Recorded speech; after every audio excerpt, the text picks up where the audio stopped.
Welcome back.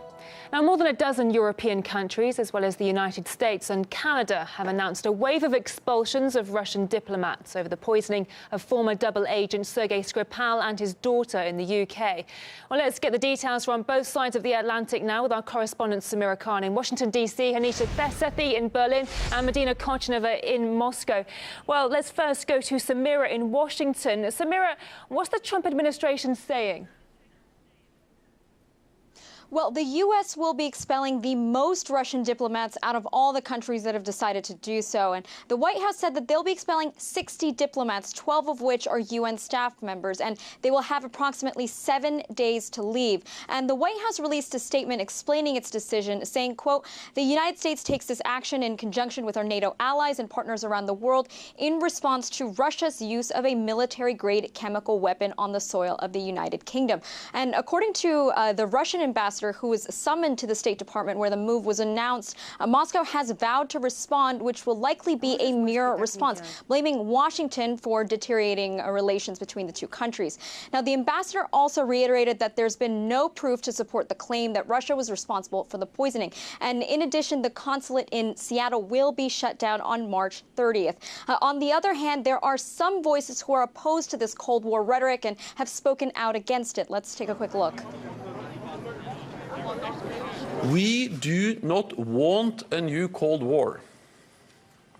And we do not want to be dragged into a new arms race. With this latest decision, U.S.-Russia relations are at an all-time low, so we're just going to have to wait and see how Russia responds. Samira Khan in Washington, thank you for that. Well, let's get Europe's response now. Hanisha Sethi is in Berlin. Hanisha, what are European leaders saying? Well, across the European Union, we've seen a wave of expulsions of Russian diplomats in response to the poisoning of Sergei Skripal and his daughter Yulia. Now, this is despite the ongoing investigation, despite the Kremlin saying they have no involvement. President of the European Council, Donald Tusk, has given a statement on this joint response from EU members. Let's take a listen to what he had to say. Already today, 14 member states have decided to expel Russian diplomats.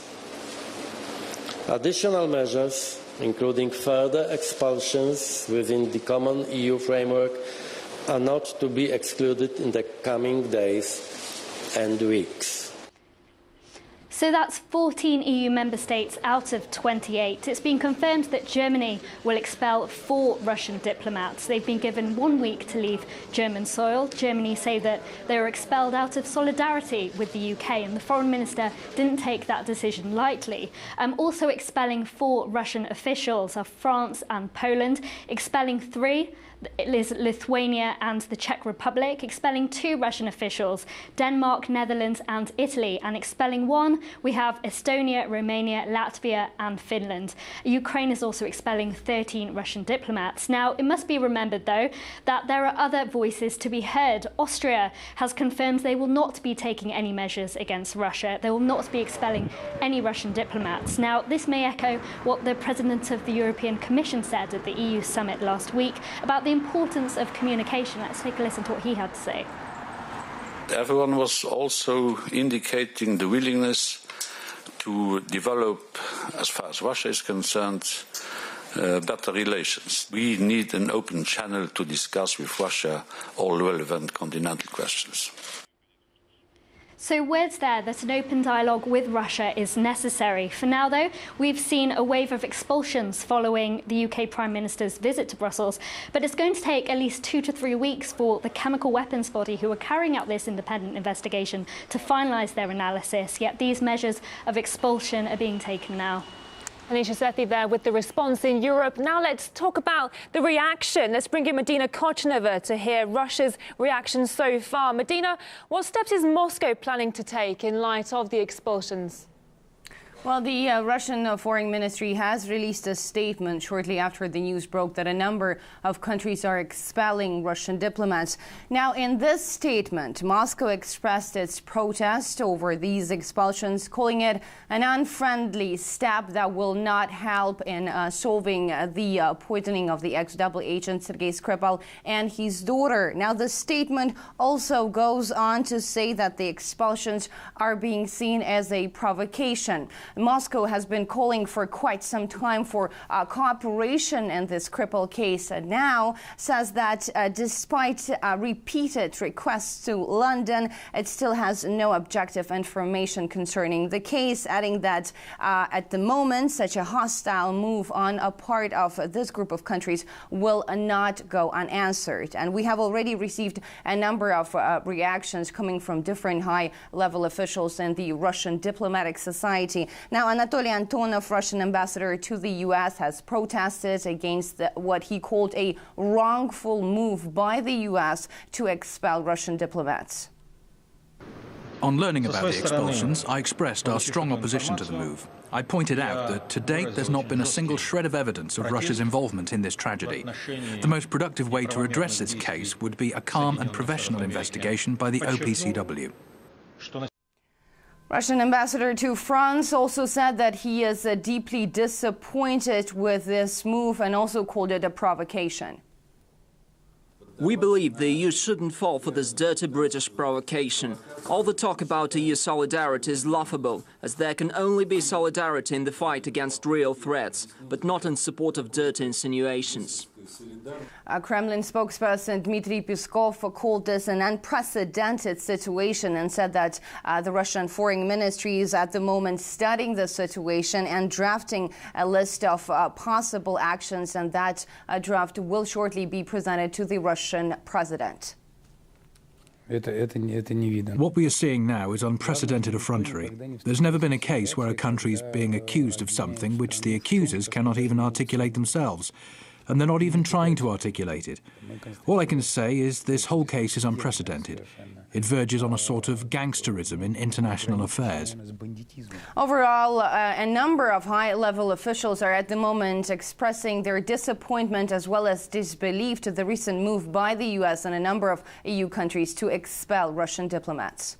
Medina Konchanova in Moscow, thank you for that update, and thank you to all three of our correspondents keeping across the situation in Europe, the US and in Russia.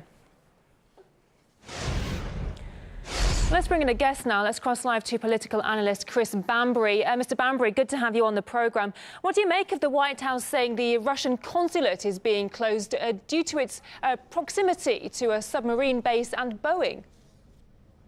Well, I mean, Seattle is home to the armaments industry, yes, but it's also a major Pacific port. And of course, Russia is a Pacific power. So you might think you want to keep the Pacific trade routes open. I think the problem here is it's becoming increasingly difficult to have a rational debate, because any suggestion that, for instance, we might want to wait for evidence to be collected on what actually happened in Salisbury, you're immediately charged here in the United Kingdom or in the United States as being a stooge for Vladimir Putin, for being a spokesperson for Russia, for daring to appear in RT. And really, it creates an atmosphere where it is now increasingly difficult to have any discussion. Really, the atmosphere that's been created here, particularly in the UK, but I think it's now spreading, is you're either with Theresa May and the British government, or you're an enemy of the state, you're with Vladimir Putin. And in that situation, it is very difficult, as I say, to have a rational discussion about this. I think it's worth saying that these tit-for-tat expulsions, I mean, this is very serious, and it seems to be beginning to spiral a little bit out of control. And we're not just talking, I mean, people talk about espionage, but also we should remember that, you know, in the last round of expulsions, I remember the British Council in St. Petersburg was shut down. Now, you know, actually I value among the things Britain does is the cultural work it does. And I think it's a loss to the Russian people and the British people that that was shut down. I hope this doesn't continue to spiral out of control and damages economic and cultural relations between Russia and Western Europe and indeed further afield. And I think as well, people in the West should be thinking about getting how it helps by getting Ukraine involved in this. Well, this was exactly what I wanted to ask you. To what extent do you think these mass expulsions will cause relations between the 14 EU members and Russia to further deteriorate? Well, I think things are deteriorating very badly, and I think here this is an example of, you know, we've got to do something is the usual catchphrase after what happened in Salisbury. We've got to do something, we've got to act tough. But actually, we haven't accumulated here in this country the evidence to suggest that Russia is responsible. There is widespread supposition that is the case. However, we do require evidence to say this is what we have found, this is what we believe is a consequence of this, and we haven't done so, neither in Britain or in the international body responsible for this. And for daring to suggest that we have the temerity to wait to collect the evidence, as I say, you're simply now labelled as a stooge of Vladimir Putin. Why do you think? I mean, it's interesting, isn't it, how some EU members, like Austria, for instance, doesn't think that expelling diplomats is the right thing to do. Why do you think some countries are not on board with this? Well, I think Austria has always taken even in the days of the Cold War, Austria, being, if you like, right in the front rank, always took a slightly different position and always remained open in its relationships with both sides, acting as a sort of bridge, again, if you remember, between the old Soviet Union and the United States and its allies. So I think it has got a tradition of more independence in terms of that.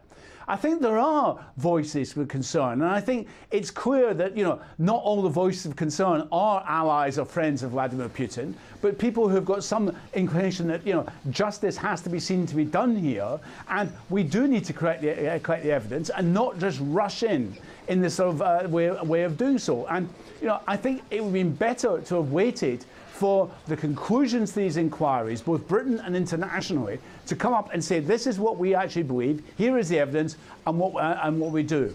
And I have to say, I think here in Britain, you know, there is a degree of scepticism about this, and there's also a degree of worry among ordinary people who are worried about this spiralling out of control. Political analyst Chris Banbury, thank you for sharing your thoughts with us. Well, thank you for choosing RT International. With all the latest, my colleague Kevin Owen will be with you at the top of the hour.